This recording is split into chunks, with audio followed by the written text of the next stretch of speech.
Yo, what's going on, everybody? I know you're already wondering, Whip, what are you doing here on a Thursday? I'm thinking the same thing, dog. Y'all know you don't even see the normal Whip show set up or nothing. But I think I said on Twitter earlier, we've Can't added. believe this garbage right here. Oh my goodness. I can't believe this, man. My lawyer done duped me into why? How? How is this happening? Come on, man. Are you finished or are you done? Man, I ain't finished or done. I can't believe it, man. Come on, dude. You know what? I got to call my lawyer for setting this up. This is not cool.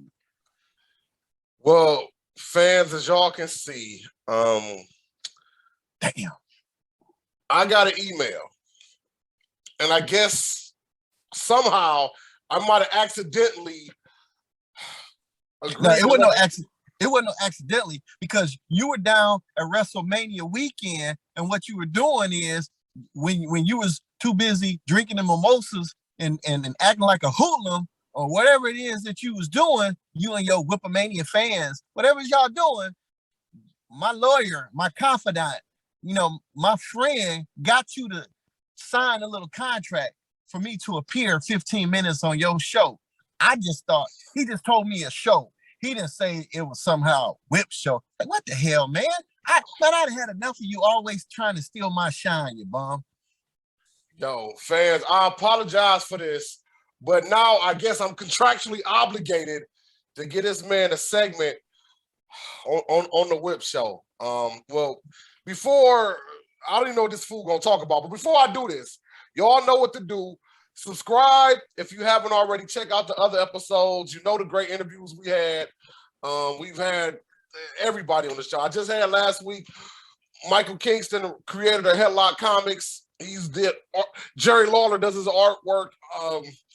I've had Michael Riker from Busted Open Radio, former producer. We've had a lot of stars on the show. Oh, you ain't had me. You didn't have me. Hold on. Let me tell your chump fans a couple of things, buddy. See, my almost 27 years in this business, being a tag team champion, I've won plenty of belts with my brother.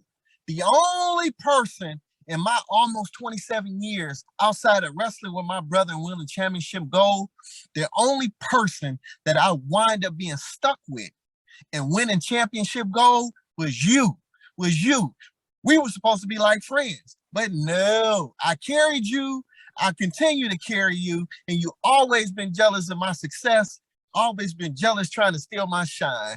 What are you talking about, you jive turkey? Do y'all hear this? Well, look.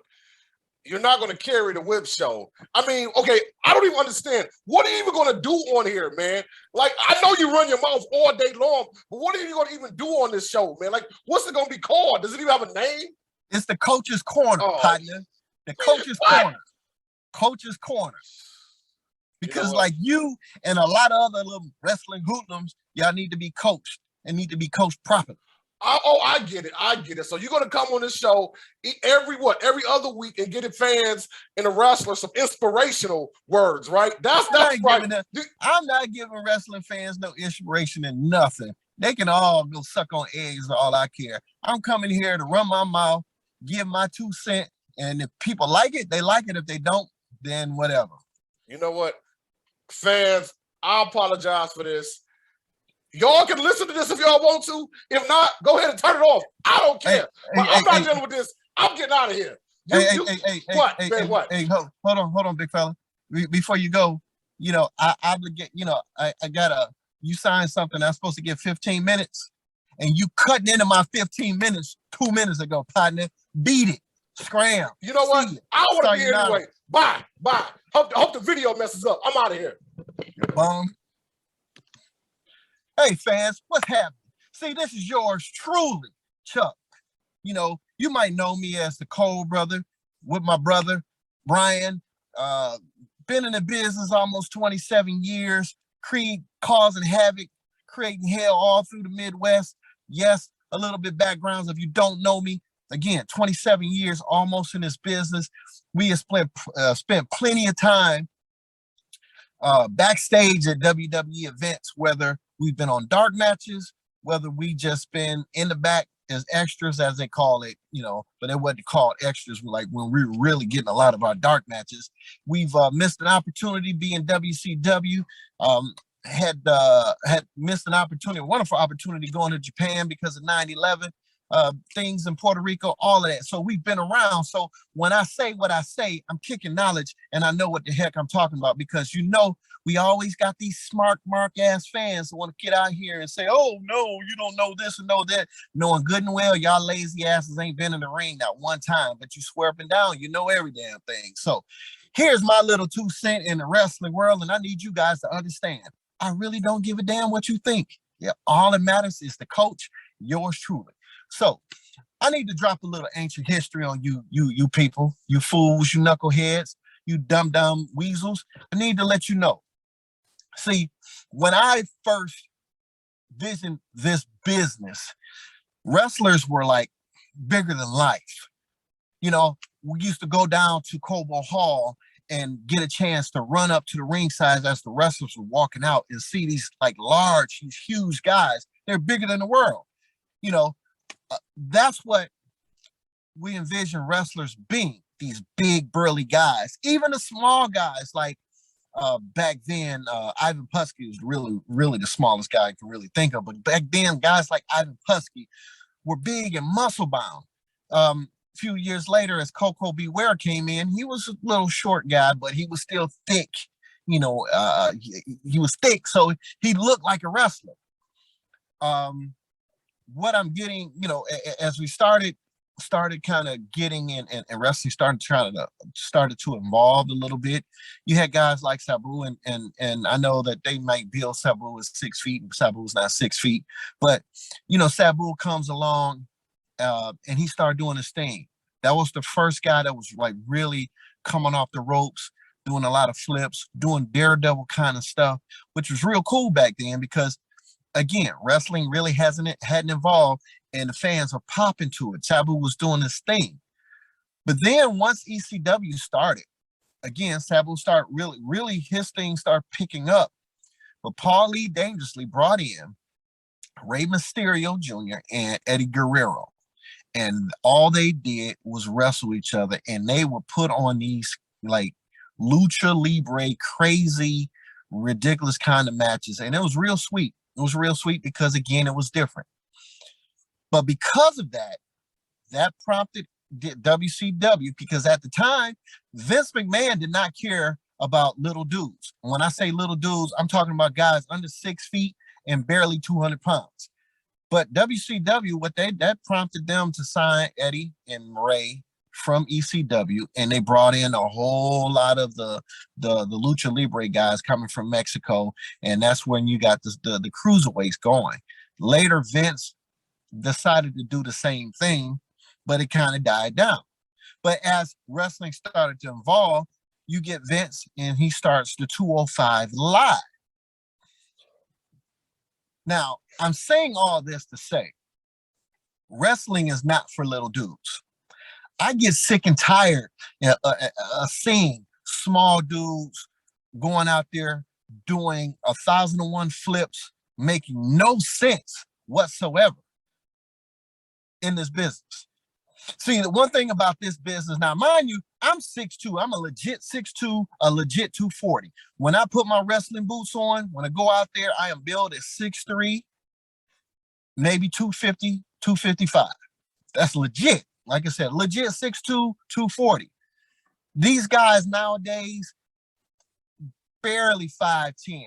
They'll say that they're 6 feet, barely 180 pounds, but they'll say they're 200. That's not wrestling to me. See, a lot of you dumb fans will go, oh, you say that's entertaining to be guys flipping all over the gym and doing these crazy, sick, dumbass moves, and you guys go crazy over it. Well, how? Why? It makes no sense. That's not wrestling. My times when I was fortunate enough to train with Sabu, he told me, he said, Chuck, wrestling is like a fight. You want to do things, you want to make stuff look legit. You want to legit as possible. That's why when you start, these little guys start flipping all around the ring and doing 1,001 crazy ass finishes, and it's one finish, two finish, 1,000 false finishes is crazy. But yet, you fans, you pop for it. You pop for it and think that's wrestling. And then you get guys like Ricochet, his little ass, and Finn Balor, and Aleister Black when his little behind was, I don't know what he's calling himself in AEW now, and Cedric Alexander. You get all these little guys, and they start complaining and whining. Why am I not being used? Why can't I get a push? Because nobody want to see your little ass. Like, to me, if I'm a regular fan and I love this business and I am not only a worker but I'm a fan, I don't want to come to a show seeing a paper boy, a bus boy, a fry cook, or a shoe clerk. I don't need to see that in the ring. I want to see some dude where I can say, okay, yeah, he looked like a legit wrestler. He looked like he can whoop some ass. Come on. Like Finn Balor gets in the damn ring. Who ass he whooping? And seeing all these guys go, these little dudes going to AEW, and all you AEW marks, and you probably get back and be complaining, oh, F you, and you don't know wrestling, and yada, yada, yada, yada, yada. Man, like, look here. AEW to me ain't nothing but a high-class indie with a billionaire money mark. I said what I said. A high-class indie. That's what AEW is. You got all these little guys. I mean, one, I don't watch AEW because it's not entertaining to me, but you got all these little dudes under 6 feet, barely 200 pounds, doing all these crazy, and it's run like an indie show, and it's not entertaining. I mean, to me, when you have the woman's champion, Jade Cargill, when you got Jade Cargill, who's 5'10", maybe 160 from understanding, she's bigger than 90% of the dudes on the roster. So come on. Wrestling is not meant for little dudes. And that even goes down to the indies, because more and more I'm seeing all these little small dudes talking about, oh, I just got trained. Oh, I'm a wrestler. Huh? What the hell? Well, since when do we start letting little 5th grade kids come in?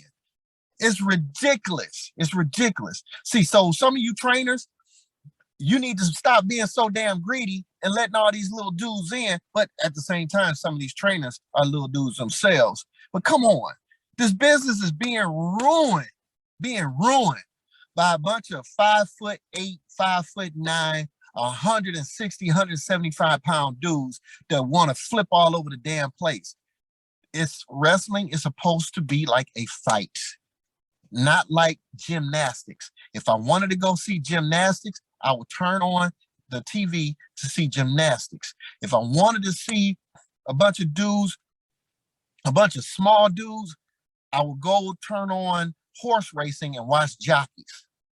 If I wanted to see a bunch of small people in the wrestling flipping around, I would go and look for Japanese women's wrestling. Because again, honestly, in my opinion, I've seen better matches and more entertaining matches with Japanese women's wrestling, and I'm not knocking them, than I have in dealing with these little small dudes and independents, and especially the people dealing with AEW. It's look, that's just what I'm saying. So you can, if you're a fan of it, be a fan. Don't hate the messenger. What I'm telling you, this business is not meant for little small half-pint dudes. And then the crazy thing is, you little bastards that's getting into none of you in shape. You fat and porkly trying to do dumb moves, or you skinny as hell trying to do dumb moves. Everything is no psychology. There's nothing behind it. You're just trying to pop these little dumbass fans. And for what? Think. Pick your weight up. Go work out. Try to look like a wrestler. Try to imitate a wrestler. Try to do something. You need to go get on one of those little stretch tables and grow some. But these little dudes, these flyweights, they killing the business. Killing the business. Because now everybody wants to go and see everybody jumping around like little gymnasts, and it's not going to happen. So I said what I said. I don't care what you think. Most of you are going to be on here complaining and whining like a bunch of little girls anyway. So whatever. I'm used to being booed. To me, Ain't nothing like being booed by 18,000 people. That's the best feeling in the world. So this is the Coach's Corner, dealing with Whip Dog, that bum. This is the Coach's Corner. Once again, deuces. I see y'all next week, 2 weeks. Depends on how I feel it. Depends on what my lawyer tells me when I got to call next. I'm out.